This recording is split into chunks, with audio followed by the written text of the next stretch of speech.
Afternoon. I call this meeting to order.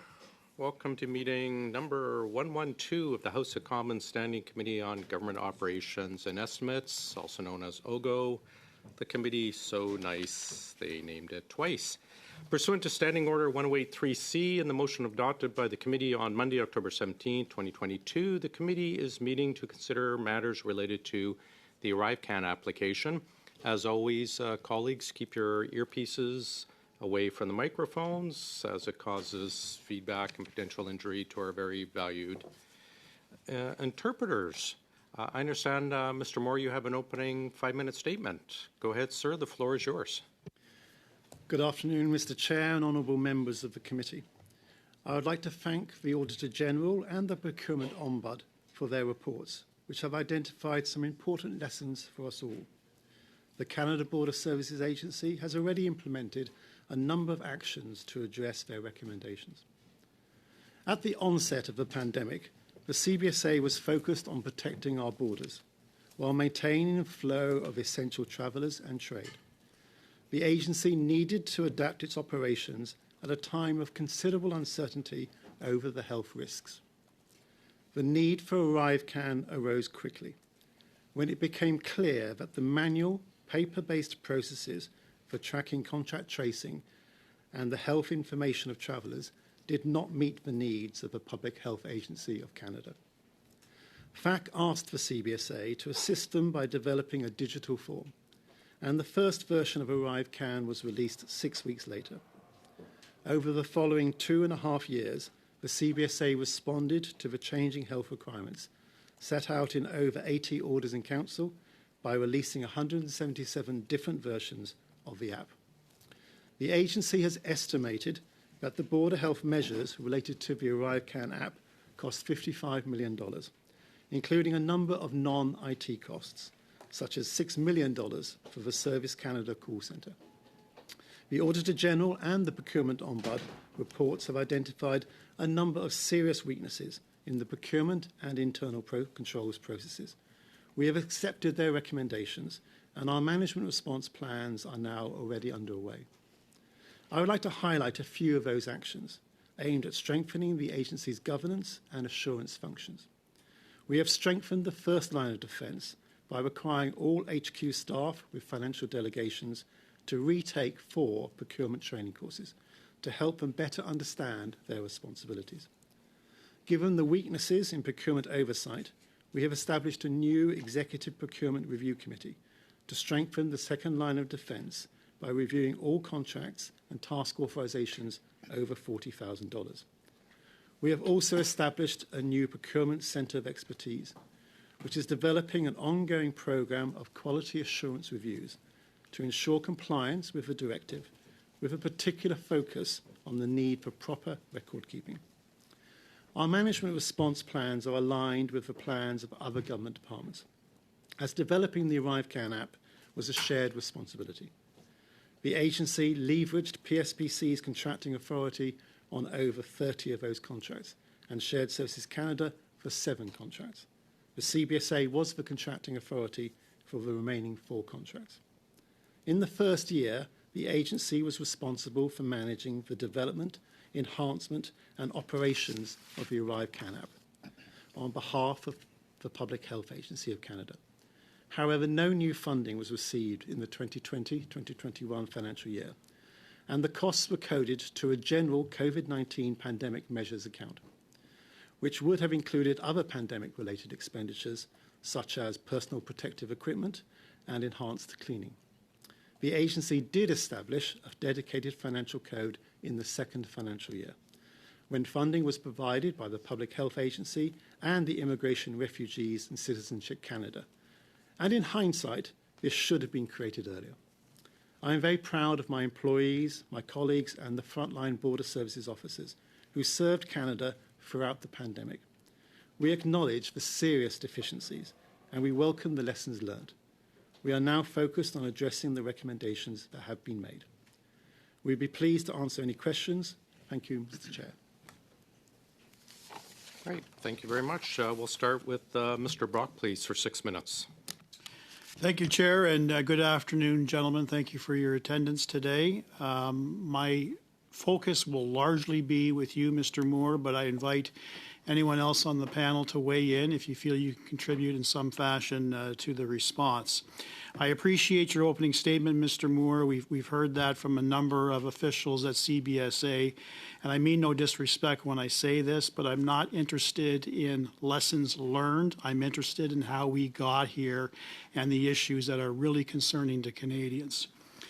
There seems to be a culture of hiding information, threatening those that come forward, reprisals, and a general lack of accountability from senior leadership at CBSA. This committee has bona fide concerns that CBSA's top brass is covering up and deliberately trying to hide their actions while scapegoating others. There are now over 12 investigations taking place because of this debacle. My time is limited. I'm going to be asking for straightforward and honest responses, please. Mr. Moore, we've seen the Arrive scam briefing packages that went to Ms. O'Gorman. Your name is all over these documents, as is Min Doan and Kelly Belanger. This committee has been lied to by current and former senior CBSA leadership, particularly Mr. Doan, Ms. Belanger, and former President Mr. Osowski. I expect you to tell us the truth today. Will you agree to that, sir? Thank you for the question. I hope that everyone tells the truth and answers your questions to the best of their ability. Thank you. I will certainly do that. Thank you. So the biggest question that we need to put a final point on without deliberating any further is who at CBSA was responsible for the decision to choose GC strategies, also known as Government of Canada strategies. We've had evidence from Cameron MacDonald on 2 occasions confirming that. Mr. Antonio Utano confirming that it was Min Doan. We also have what was really telling is a public document, an ATIP response from CBSA, which confirms in Annex A of the document that, and I'm going to read this out, who made the decision to contract GC?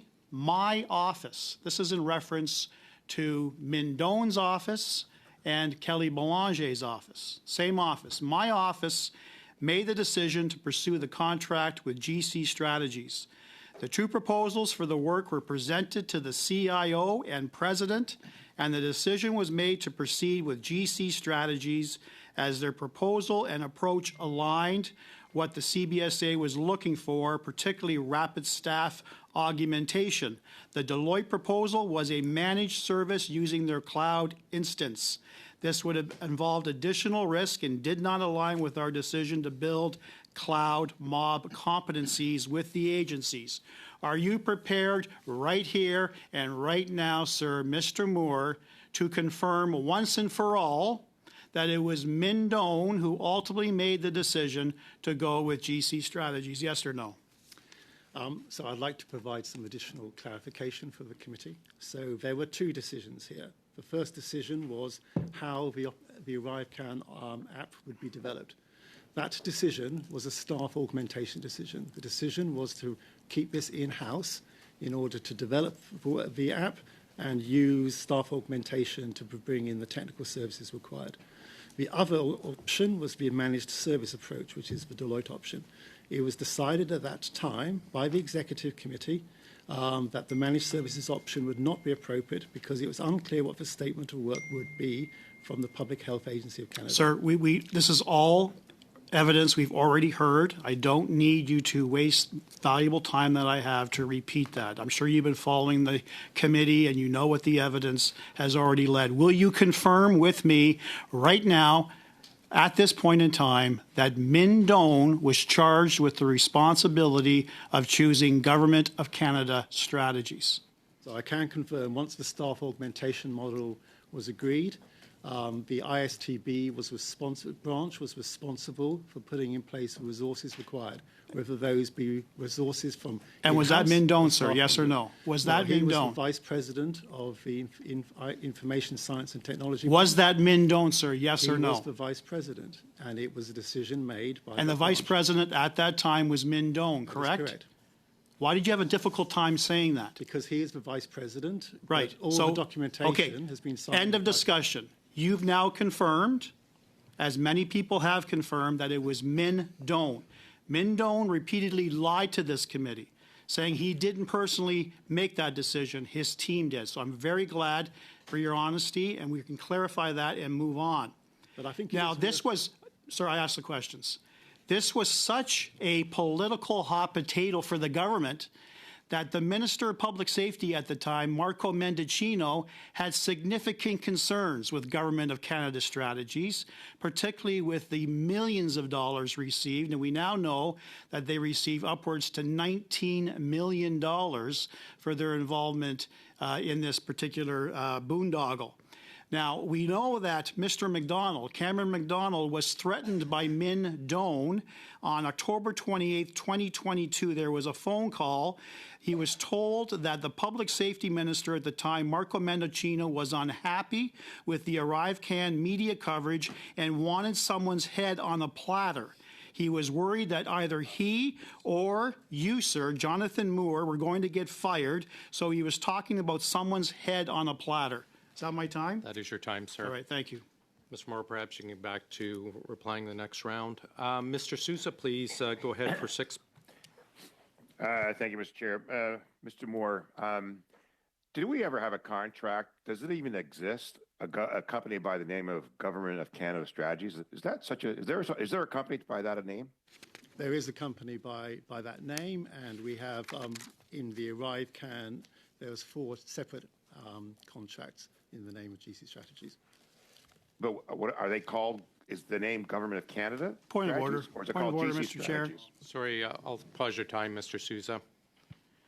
Your point of order, Mr. Brock? Yes, Chair, Mr. Sousa is deliberately misleading the evidence. We've already got confirmation from Christian Firth that GC Strategies, That's not a GC point of stands order, for Mr. Chair. Government I of know. Canada. I'll get to That Chair. came It's not a right point of- from Mr. Brock? Christian Firth. Latitude.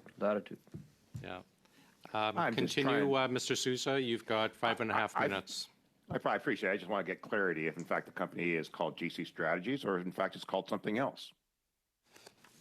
And I don't believe there is a contract with any name by the name of Government of Canada Strategy. It doesn't exist. Sorry. I'm sorry, Mr. Moore, is that correct? I can confirm that all of the contracts are in the name of GC Strategies. Fair enough. Mr. Moore, can you provide us some context now? I think there's some clarity that's required in terms of the last round of questions. To whom was ArriveCan? How did it become ArriveCan in the first place? Who ultimately made decisions collectively to achieve what has been established to this point? Like right now, the question is who signed for GC Strategies? We're all concerned about how those contracts were arrived at and to what extent there was privilege that was possibly given to one contractor over another. Please confirm. So I think there's a couple of questions in there, but I think what I would say is that the contracts with GC Strategies were arranged through the contracting authority, which is PSBC, and the CBSA, who is the technical authority. The contracts are signed by the Board of Technologies and Innovation Directorate, and at that time the majority of the contracts were signed by Mr. Itano, who was the Executive Director, and the counter-signatory was Mr. McDonald, who was the Director General. What I said in my previous answers was the Vice President at that time was Mr. Min Doan. So the Information Science and Technology branch was responsible for developing the application and implementing the application within 6 weeks of the start of the pandemic. In terms of the Auditor General's report, and you've read it, I presume, you've seen, I know you have because you've provided your concurrence with some of her recommendations. There's a dispute in terms of what amount was actually attributed to the overall program that grew throughout the process. Can you give us some clarity in terms of those numbers? So the CBSA supports the calculation of $55 million as the total costs of the public health measures within ArriveCan. The OAG, in their report, actually confirm that in paragraph 1.24, that they identified the public health components as being $53 million. However, they did add a further $6.2 million for the e-declaration, the customs e-declaration, which computerized the old E311 form. And on that basis, they came up with a calculation of $59 million. We have a detailed reconciliation between the two numbers and what has been included in our numbers around the public health measures and what's been included in the OAG numbers, which include other activities, in particular the e-declaration, but also mobile border costs. And who was making those decisions as it escalated? I mean, obviously, there are a number of contractors that got engaged in this. Who made those other decisions for these other contractors? So in terms of the overall cost of ArriveCAN, at the start of this process, we did not know what the cost would be. And in fact, in year one, we expended about $5.6 million. And none of that was funded externally. We had to fund that within the CBSA itself. In the second year, we did receive some additional funding. We received $12.37 million from the Public Health Agency of Canada, and we are in Supplementary Estimates B, and we also received $12.4 million from the Immigration, Refugees and Citizenship Canada in Supplementary Estimate C. Therefore, in the second year, we had a $25 million budget, which we managed to. We managed to a separate cost centre. That's when we created the new code. In the third year, we requested funding, and in Budget 2022, it was announced that the agency would receive $25 million. So over the course of the 3 years, the money was incrementally provided to the CBSA. I recognise that this should have been established as a project from the start. It wasn't, and that is very unfortunate because it meant that we did not have the normal governance structures associated with project management. Is ArriveCAN being used still today? ArriveCAN is still in operations. I actually used it myself a couple of weeks ago to return to Canada. And around about 300,000 people a month do use it. So about 3.6 million people use it. There are big advantages with using ArriveCAN. There are now dedicated lanes at the international airports which operate with ArriveCAN, so you can get to the front of the lanes. And also it reduces significantly the transaction time at the primary inspection kiosk. Did CBSA have the ability to do it in-house as you stated earlier? Well, I would say the CBSA did do this in-house. However, they used staff augmentation to assist them. I think one of the lessons learned was we were relying too much on staff augmentation. But staff augmentation is not a bad thing. You need to bring in people who are technical experts, in particular cloud experts, which we may not have in place, but also other experts, in terms of technology architecture, in terms of security, accessibility. So it's not a bad thing to bring in contractors and consultants. The issue here is whether we overuse them. Thank you, Chair. Thanks, Mr. Moore. Thank you, Mr. Sousa. Mrs. Vignola, please, for 6 minutes. Merci. Thank you very much, Chair. Gentlemen, thank you for being here with us today.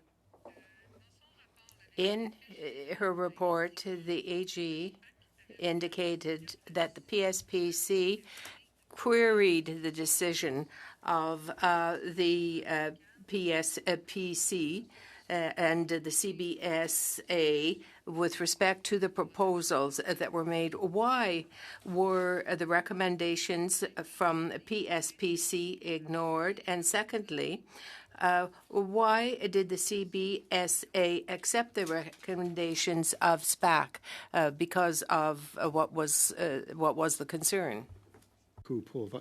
Thank you so much for your question. Confirmed, I think, last week by the Deputy Minister of PSPC. These concerns were raised at a Director General level within the Information Science and Technology branch.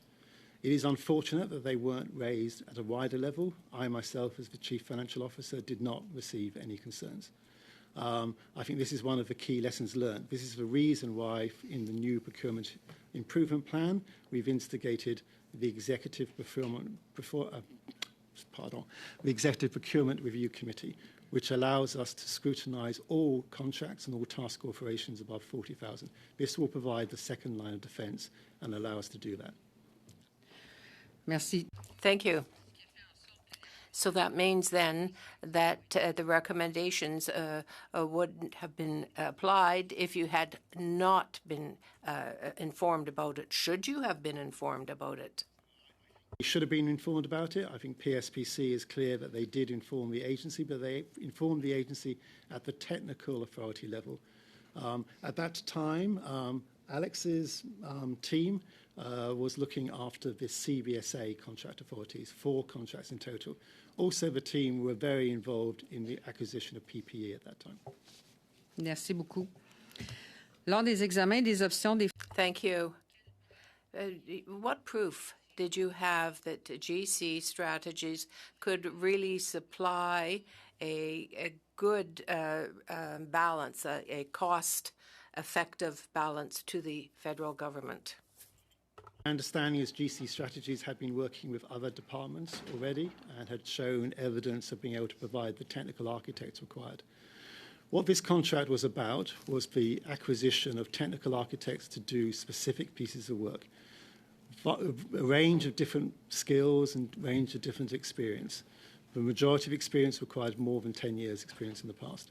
So GC Strategies were providing those. If one of those individuals was not satisfactory, then the Information Science and Technology branch would ask for an alternative. Merci. Thank you. Mr. Martel, you received the 2021 prize from ICGM with respect to the Arrive Can, and I congratulate you for that. Oh, thank you. Thank you. The reason for the prize was the reduction of time that was necessary for processing people arriving. It streamlined it. And also the various control measures took less time. That was very helpful, demonstrated the abilities of the technical people. If necessary, 40 seconds reduction in wait time per person is something that is gigantic or not? Well, you'd have to speak to colleagues from operations, but certainly there are measures that would have an effect on cost. Thank you. Mr. Moore, on January the 18th, Ms. Ogerman told the committee that a better oversight had been put in place. I have 4 questions with respect to that. For how long have these measures been in place? What are the effects of these measures to date? Are they permanent measures? And my last question, these measures that are presently underway for oversight and verifications, for example, the FFC contract with Deloitte, does that indicate the success in the agency? So we have been looking at our and developing our procurement improvement plan over the last 9 months. So our first step in that was to remind individual managers of their responsibilities for procurement. So all individual managers with delegated financial signing authority, over 800 people, were asked to do 16 hours of training. So that's the first thing, just to remind people what they needed to do. The second action was we created the Executive Procurement Review Committee. The first meeting of that was in October, and we are now looking at every TA and every contract. And the third action is we are now implementing a quality assurance review process through Alex's team. Merci, vous aviez déjà expliqué ces étapes. Thank you. You explained the steps, but what is the effect to date? What would you say? The effect is we Brief have answer, please, much Mr. Moore. more transparency over all of the actions we are taking on procurement, and we have strengthened first line and second line of defence. This was lacking during the COVID period. Thank you very much. Mr. Bachrach, please. Thank you, Mr. Chair. And as I mentioned in the sound check, I've come down with a heck of a head cold. So if I have to turn off my camera to blow my nose, I hope the folks in the room will forgive me. Mr. Moore and your fellow witnesses, thanks for being here today and answering our questions. I'll start out with one of your statements from today's testimony. You said that ArriveCan was done in-house, and I'm wondering if you can confirm where the intellectual property now resides. Is it the property of the Government of Canada, or does it belong to the contractors that did the bulk of the work? So I'm pretty certain in my answer to this is that the IPR belongs to the Government of Canada, because this is an app which we developed and we are continuing to operate. Okay. If you could confirm that and provide that information to the committee after this meeting, it would be appreciated. There's been a fair bit of focus, Mr. Moore, on who signed the contracts, and I think now we have fairly straightforward answers around the role of Mr. McDonald and Mr. Utano. I'm interested in the process of confirming that the work was delivered as required. So I assumedly, at the other end of the process, the contractors complete the work and they submit it, and there's some process of reviewing that work and then signing off on it before the bills are paid. This is my basic understanding of the way that the process should work. Were those same individuals responsible for signing off on the invoices prior to the contractors being paid for the work? So and confirming that the work was done in good order? So I can confirm that the work was done in good order through the Financial Administration Act, Section 34 requirements.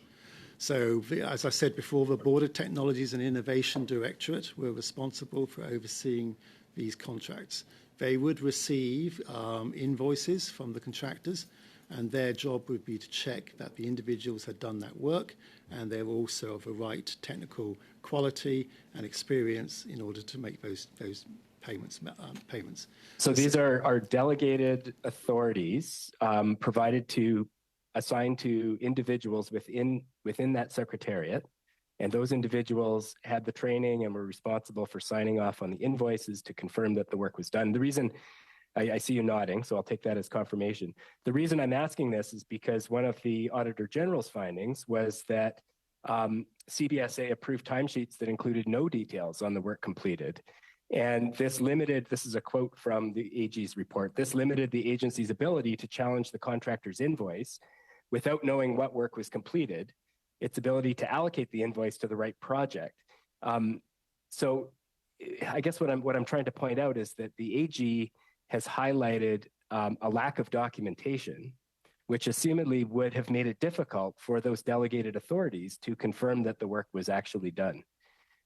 Were those delegated authorities, those individuals who had the authority to sign off on the invoices, were they provided with adequate information to confirm that the work was actually done? So I think there are two issues here. I think one is around certification that the work has been done. The other one is around whether the costs have been allocated correctly to the cost centre. So, for example, a cost centre manager may well have been observing and seeing the individual on the invoice has done 30 hours. However, they may not have then allocated it specifically to ArriveCan. This was what I said at the start of this evidence, that we did make a mistake in not setting up a separate ArriveCan cost centre code from year one. So we were receiving an invoice. We were saying, yes, that 30 hours has been done, but we weren't coding it between ArriveCan or between operational expenditures or elsewhere. However, we are now looking at all of these invoices because a number of allegations have been made to go back and to make sure that we have not been overcharged. If we do find that we have been overcharged, we will pursue repayment for those. And the Minister for the Treasury Board announced last week that PSPC had identified some overpayments, and we will be doing the same. If we identify any invoices which were not for work done, we will be pursuing payments for that. So the Auditor General has said that there weren't adequate details to confirm that the work is done, but you're asserting that the individuals signing off that the work had been done had adequate information to confirm that that was the case. Is that correct? I'll ask my colleague, Mr. Martel. Certainement. Merci. Il y a des... Yes, thank you. There are instructions that are very clear on in the contract with respect to invoicing. They have to look at the details, and if they don't understand the details with respect to that, to the person submitting the invoice can ask questions. How many individuals at the Secretariat were involved in this process of signing off on invoices? So I don't have the number of details of the number of individuals who are signing it, but this comes back to the point I made earlier around the delegated financial signing authorizations. So we have over 900 in the agency headquarters in total. Mr. Moore, could you provide to the committee the names and titles of the individuals who were responsible for signing off on invoices related to the ArriveCan contracts? So I can certainly take that away and see what the evidence we are pursuing at the moment to look at invoices and whether they have been checked. Okay, I'm not understanding if that's a yes, you can table with the committee the names and titles of the individuals responsible for signing off on the ArriveCan work.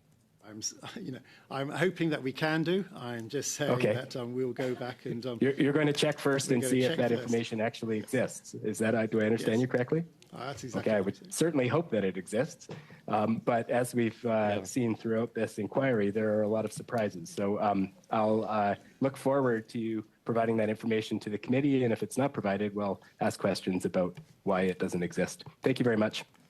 Thank you, Mr. Bachrach. And Mr. Moore and others, just so you're aware, at this committee, we have passed a motion in the past requiring any request for response back has to be within 3 weeks, lest you get called back on why you've not provided that information. So just so you're aware, we're down to second round, 5 minutes. Mr. Brock. Thank you, Chair. Going back, Mr. Moore, to my last question before I ran out of time. Conversation between Min Doan and Cameron McDonald in October of 2022 that Marco Mendocino was so unhappy with the media attention to ArriveCan that he wanted someone's head on a platter, and that either Min Doan would be fired or you, sir, would be fired. He made specific reference to that. Then he turned and said that, you know, Cam, if I have to, I'm going to tell the committee that it was you. So he threatened Cam McDonald. That threat was then relayed up the chain of command. Ultimately, it was communicated to Aaron O'Gorman. And to your knowledge, sir, do you know if anyone, particularly Min Doan, was suspended or reprimanded for that threat? Yes or no? So I think I could start with the comment made by the Minister. I'm not aware of that comment. I've never come across it. In fact, I've never briefed the Minister at that time, and I was not informed. Min Doan confirmed the conversation took place. All right, so we can move on from that. Do you know if Min Doan was reprimanded for his threat to Cameron McDonald? Yes or no? No, I do not, but I understand that this investigation is ongoing. Have you had any discussions with any of your ministers responsible for the portfolio during the ArriveCan rollout? That would include Mendocino, that would include Blair, and that would include LeBlanc. Have you had any personal discussions with any of your ministers? So personally, I have briefed the ministers in terms of the SUPS-B and SUPS-C package in 2022, and also in terms of the announcement in the budget 2022 of the 25 million. Did you update any of the ministers with respect to the overruns with the ArriveCan app? No, because of those briefings, it was a briefing about the supplementary estimates to prepare them for committee. Were you aware of any other senior executive who would have had those discussions? For instance, the president, the deputy minister, or Gorman and Osowski. Would they have had those discussions with those three ministers with respect to the cost overruns? I'm not aware, but I can't comment on for my president. Okay. You heard reference to the award that you received for the ArriveCan, which really begs the question, why was the award given in light of the Auditor General's report and the Procurement Ombudsman report? Can you actually provide us with documentation, sir, as to how the three individuals identified at CBSA received those awards? Were there nominations, things of that nature? Can you provide that to the committee within 3 weeks? So again, I'm not aware of those awards, and so I'll have to come back to you on that. Okay. We heard last week from PSPC that 3 additional companies that received taxpayer monies and should not have received those taxpayer monies are being now investigated by the RCMP. Those 3 companies were not identified by the PSPC because of privacy concerns. Are you familiar with those 3 companies in question, sir? I'm not familiar with those companies. However, I have been informed by PSPC that the CBSA is involved in this, and our involvement is limited to $15,000. The CBSA is involved in relation to the 3 companies? So I'm informed that the individuals who have been identified as fraudulently making claims, some of those claims relate to us. I think there are 36 different departments affected. Right. CBSA is affected up to $15,000. Okay. And that was in relation to their supposed work on the ArriveCAN app? It's not necessarily in relation to the work on ArriveCAN app. But it be could? In relation to anything else. But it could? I'm not aware of the PSPC. I think you'd have to address that to Okay. PSPC. To your knowledge, sir, are there any other companies that are operating under suspicious circumstances with their contracting at CBSA, either under the ArriveCAN app or other work done at the request of CBSA that are being considered for RCMP referrals? So I'm not aware of any at the moment, but as I've said before, we are now looking through all of the interactions to see if there are any examples. So, for example, we have done a review of our contractors who are working and whether they are included in the GEDS system, and we have identified a few names there, but I'm pleased to say in all of those cases we have spoken to the other employer. Thank you, sir. I have in my hand a multi-page letter addressed to Ariane Reza, the assistant, as she was then was, Assistant Deputy Minister for PSPC, in relation to the request for a national security exception in relation to one company. I'm looking at the 3rd page of this document towards the bottom end of it. And you've indicated we have identified a supplier that has already successfully implemented a modern tool for risk assessments on shipments coming into Canada. That he was once involved with Transport Canada that leveraged technology to build a modern cloud-first approach, low-touch process to replace a manual high-touch process. That company in question is GC Strategies, Government of Canada Strategies. Is that correct? So I do not believe so, mainly because it refers to shipments. It does not refer to individuals, but perhaps I could ask Mr. Leahy to answer that. I'm afraid that is our time. Perhaps next round you can respond to that. Mr. Baines, you're up, please, sir. Thank you, Mr. Chair, and thank you to our witnesses for joining us today. My question, I will address Mr. Moore first here. As you know, sir, elected officials come and go, but in our public service, we have people who spend decades in the bureaucracy and program areas, and we learned from GC Strategies. Mr. Anthony, who had been working in the IT sector for companies since 2005. Mr. Firth said he had been working since 2007. And the procurement processes in place on how to obtain some of these contracts have been around since 2003. So we're talking over 20 years where these contractors, subcontractors, many of whom who interchange with different companies that are all working on various projects with government. And over time, there's relationships that have been built amongst all these people working together.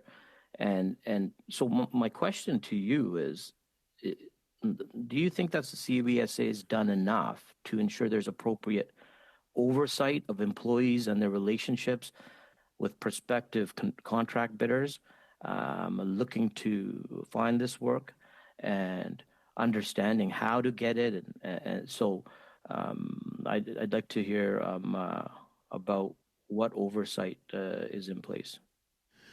I think what I'll do is I'll cover it in 2 separate sections. So the first one really is around the conflicts of interest.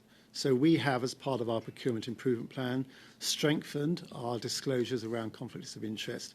And what we are now doing is we're asking all of our staff to declare if they do have a second job and to allow us to evaluate that. There is no real reason why people shouldn't have a second job, but the important thing is to be transparent about that and ensure that there is no potential conflicts of interest. The other area I think you were referring to is the oversight of the procurements and task authorizations. And as I've said before, our procurement improvement plan has created the Executive Procurement Review Committee, which is going to be looking at everything over 40,000.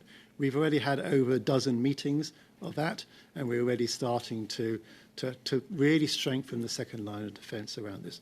I think the third thing I would say is you're asking a more general question around the Government of Canada's procurement, and I think the Deputy Minister for PSPC did refer to that in her evidence around over 600 staff augmentation companies, really sort of looking to see if we can insource and actually have these facilities, these people in-house.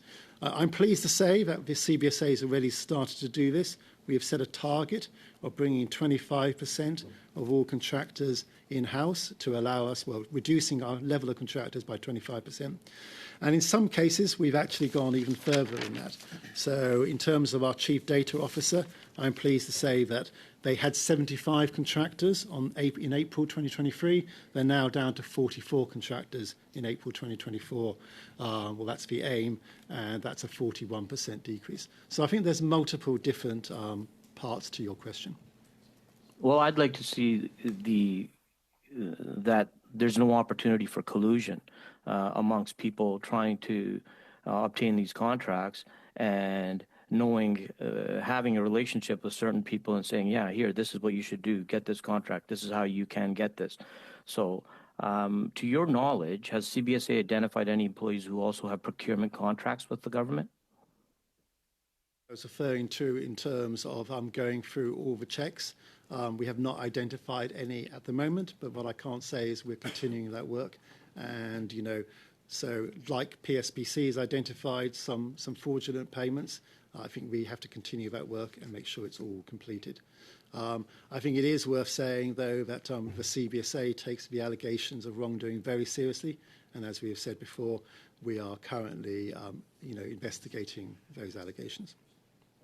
When I asked Ben Doan about the decision to pick GC Strategies, his initial response was a team of 1,400 people were all involved, and then was narrowed down to 6 director generals. Did this decision come down to these director generals? Did they advise Mr. Doan to make this decision? He's clearly made the decision. Just a brief answer, if you can, Mr. Moore. I can't comment on exactly who made the decision, but I think Min Doan is accountable, just like I am accountable for the CFO functions. Thank you, Mr. Baines. Mrs. Vignola for 2.5, please. Merci. Thank you very much, Chair. I'd just like to come back to some of my previous questions. When I asked you what were the effects of the measures that you have put in place, you spoke about transparency and strengthening.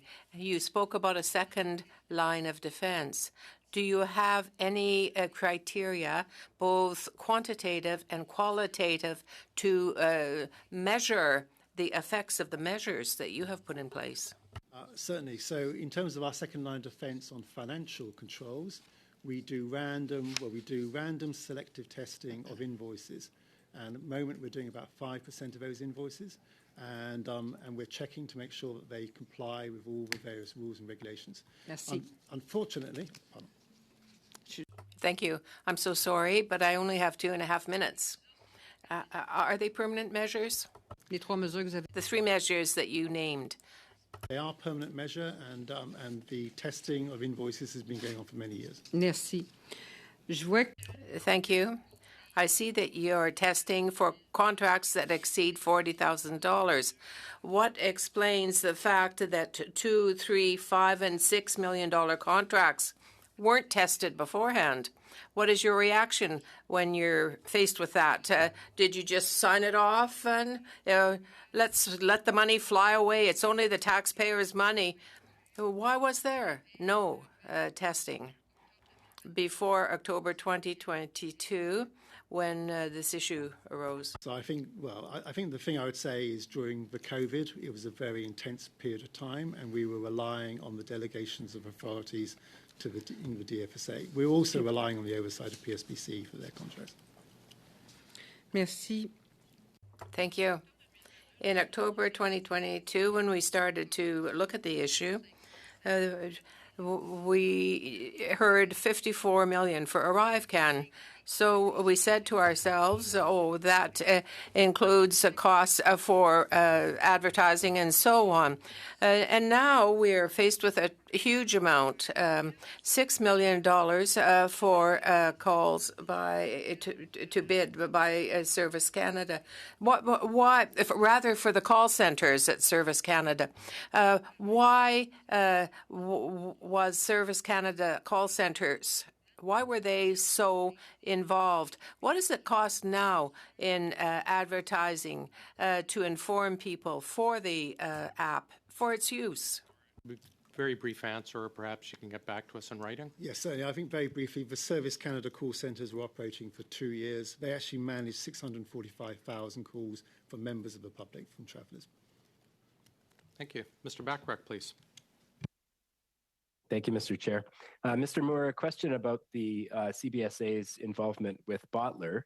And granted, this deals with a different project than ArriveCan, but I think it raises some of the same concerns around the diligence of the agency to confirm that the work was actually completed. So in 2021, the company Dalian submitted invoices for work done by Bottler, and specifically those invoices included billing for time allegedly spent on the project by Ritika Dutt, one of the principals of Bottler. At the time, Ms. Dutt was on medical leave, and this was known to CBSA's Border Technologies and Innovation Directorate, and yet they went ahead and paid the invoice to Dalian anyway. Why was that done, given that they knew that Ms. Dutt couldn't possibly have done the work since she was on leave? So in February 2021, CBSA contracted with Corradix in a joint venture with Dalian. It was for 6 particular outputs. And so what the CBSA did was they paid for 2 of those outputs because that work had been done. They did not pay for the other 4 outputs because that work was not done to a satisfactory level. It was not about individuals. We were not paying on an hourly basis. We were paying on an output basis. But the invoices that were paid specified work done by Ms. Dutt, correct? Specified work which had been done. They did not specify who did it within the Bottler organization. So, okay, on the invoices, there was no indication of who was being billed for the work? Well, it was on a task-based system, so we were paying for the tasks which had been completed. Okay, but for these task authorizations, there are timesheets, correct? The timesheets are not relevant when you're doing tasks, because what you're doing is you're saying, we will pay you this amount of money for delivering this output.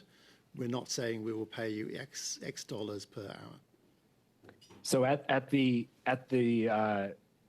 completion of that work, there's documentation submitted to indicate that the work was completed and who did the work, correct? Well, no, there's a document. So Okay. They were writing particular documents. We received those documents and we decided whether the documents had satisfied the requirements of the task authorization. So one of the documents, for example, could have been a plan. If a plan was satisfactory, we did not have any input into who wrote the plan. Did Ms. Dutt okay? Unless it's a very quick question. Well, did Ms. Dutt contact CBSA and advise you not to pay the invoices because it was for work that was not completed? So my understanding is Ms. Dutt did contact the CBSA, but that was inappropriate because we should not be working with subcontractors. That's not our role. Thank you very much. Mr. Berthold, welcome back to OGGO. Merci, Président. Monsieur Moore.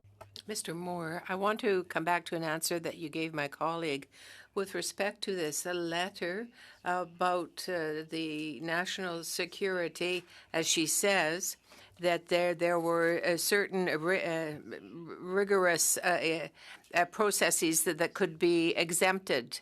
Were you aware of the fact that this was a request? We're talking about the national security exemption and about the reference to an alternative supplier. Yeah. Mike, would you? So you signed it? I have your signature. Yeah, no. It was sent by me to PSPC. Écoutez, yeah. Jonathan Moore. No, it's me. Yes. So vous avez signé. You signed.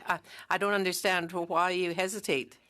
Was this letter at the very origin of the fiasco that cost $80 million for the agency? If this exemption had not been requested, would we be in the position that we're in today?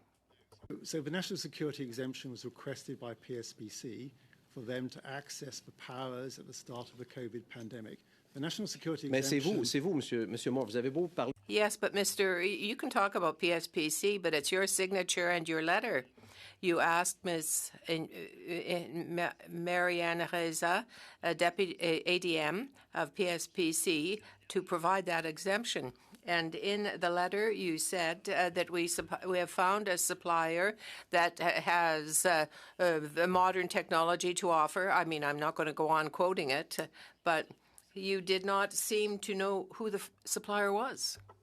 I think the supplier was about a commercial, it was not about ArriveCan. But Mr. Leahy, who's in the commercial trademark... Monsieur Moore. Mr. Moore, you signed it. You are the signatory of the letter. You are saying to the Deputy Minister, the ADM, that there is a modern tool that will be effective, but yet today you can't tell us who that supplier was? Well, it was an example, but we did not use it. C'est un exemple. It's an example, but it's like the examples on the GC Strategies site, Mr. Moore, or where Mr. Firth and Mr. Anthony quoted many officials from the federal government without being able to give us names. And you're doing exactly the same thing. You're citing that you found a supplier. Well, who was the supplier? And why would that serve as an example to justify an exemption from the rigorous procedures of supply of PSPC with respect to an issue that should have cost $80 million, but now is in the hundreds of millions? So it's very difficult for me to understand who's responsible here. It's your signature. I think if you allow Mr. Leahy to speak, he will give you the details. Only if you have a name. Seulement s'il y a un nom. Only if you have a name. As context, the national security exemption Je applies. veux pas de contexte, Okay. juste le nom. I don't want the context, I want the name. Where it's marked XREF Transport. On the last page, we found a supplier that's already put into operation a modern tool, XREF Transport, right beside it. Transport XREF is a system for... It's XR company. Well, thank you so much for telling me that. It's not complicated then. I find it very surprising, though, Mr. Moore, that you weren't able to tell us who the supplier was. Mr. Moore, is there someone in the entire GC strategy process who would at any moment raised a red flag to you to say something might be wrong? Au fur et à mesure des... During the 176 updates? No. There was no one was raised a red flag about GC strategies until the committee started its investigation. Vous êtes le dirigeant...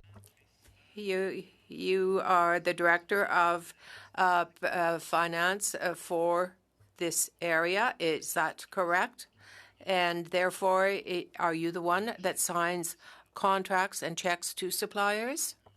So I was not personally responsible for ArriveCan. However, as an executive of the CBSA, I do have accountability. Who is the executive? I was the CFO at that time. Yeah. And I was an executive of the CBSA, and so I take responsibility for the failures which have been identified, and I am also responsible for the improvement plan which we are developing to ensure this does not happen again. Thank you very much. Mr. Kuzmirchuk, please, sir. Go ahead. Thank you, Mr. Chair, and thank you, sir, for your testimony. I wanted to ask you a bit about the improvement plan. You've read the AG report. You've read the Procurement Ombudsman report, talking about the deficiencies in management and documentation. And I wanted to ask you, as some of the steps that you've taken, CBSA has said that they have struck an executive procurement review committee and also a procurement center of expertise. Can you please explain the executive procurement review committee? Who sits on it? What is its role? So we established the Executive Procurement Review Committee, and our first meeting was in October. I chaired the first 8 of those meetings, and now the Executive Vice President has taken over the chair. A number of VPs sit on that, but also Alex's procurement team are on there. And the role is to challenge the individuals who are bringing forward tasks, authorization, or contracts, who are the technical authorities, but also to seek assurance from Alex's team that we are complying with all the rules and regulations and the standard operating procedures. It is a second line of defense. It's a check to make sure that the issues which were identified in the Auditor General and the Procurement Ombudsman report do not happen again. So the question I have for you, there are literally hundreds of thousands, if not millions, of decisions that are made, contracts that are entered into, or tens of thousands, I should say, contracts entered into. How do you decide what to look at? There's just a flood of contracts. How do you decide what you review? So at the moment, we have set it at all contracts above $10,000, all contracts and task authorizations above $40,000. This will be evolving over time. We're already seeing a reasonable number coming in, and it's not unmanageable, and we will hold meetings whenever we need to get through the volume. Over time, as we start to see stronger first lines of defense, we might be able to raise those limits. Okay, thank you very much. In terms of, you talked about in this committee, you've testified that there's a process of financial reconciliation that's taking place between the numbers that the AG has put forward and the CBSA's original numbers. When can we expect that timeline to be completed for that process, and can we have the results of that reconciliation review? Already been completed, and I'm very happy to provide those results to you. But as I explained earlier, the OAG does identify that they have 2 numbers in play. They have a $53 million number around the pandemic health component, and then the $59 million number includes the customs e-declaration. Okay, if you can get that for us in writing, that would be terrific. And sir, question as well. Going back to, you were asked originally, the very first question of the committee was asked by my Conservative colleague. He asked the question, and he didn't provide you with an opportunity to respond. But can you tell us, in your words, who made the decision to hire GC Strategies? Can you just provide us, and be as precise as you possibly can, who was part of that decision-making matrix? So it was decided by the Information Science and Technology branch. It was within that branch. It was the directorate. It was the Board of Technologies and Innovation Directorate. The executive director at that time was Mr. Utano, and the Director General was Mr. MacDonald, and the Vice President was Min Duan. So it was within the delegated authorities of the Information Science and Technology branch who made that decision. Help me to understand, because my colleague was saying that it was Min Doan's decision and singling Min Doan out, but you're saying that Mr. Utano and Minister MacDonald were also part of that decision. Help me understand that. So the signature on the documents shows Mr. Utano as the technical authority, with the second technical authority, can't quite get the terminology right, is Mr. MacDonald. They both reported at that time to Mr. Min Duan. Okay. Is it is it shared authority? Is that fair to say, or can we say that ultimately the authority is Mr. Doan's? Well, I think it's shared responsibility, but as I've said before, as the Vice President of a branch, Min Duan is accountable. How much time do I have, Mr. Chair? 15 seconds. Sir, what would you have done differently, looking back? I think I'd had more oversight. I think that's one of the key issues for us. We were incredibly busy, though, and also we were understaffed in a number of different areas. I think it's worth just reminding everybody of what the pandemic was like at the start of this.